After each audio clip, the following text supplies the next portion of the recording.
После городской суеты особо чувствуешь, как воздух на даче свеж и наполнен ароматами ягод, трав, деревьев и цветов. Вход на участок Раисы Волковой оформлен в виде большой арки с клематисами, любимыми цветами героини.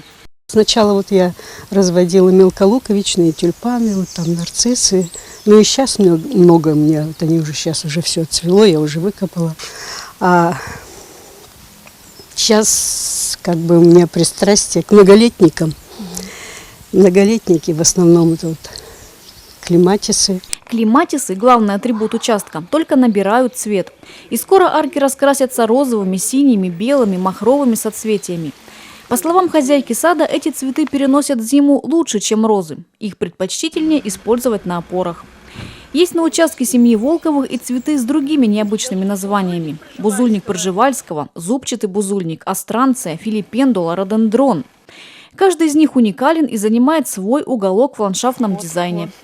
Например, фантазия Раисы Александровны подсказала ей соорудить своеобразный костер, в котором огнем служат красные цветы сальвии.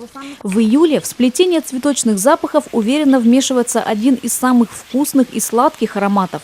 Эта созревшая клубника заявляет о себе. Да и период сейчас такой – цветочно-клубничный. Сегодня лето, завтра лето и даже через месяц лето. Несмотря на то, что оно короткое, в этом сезоне оно дает прекрасную возможность всем садоводам наслаждаться садовым уютом, ароматом цветов и первым урожаем.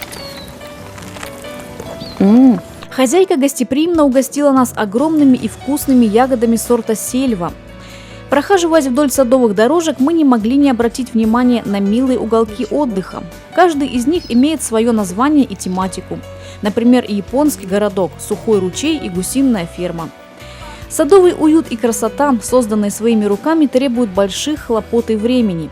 Но как приятно в летний период проводить время на любимой даче.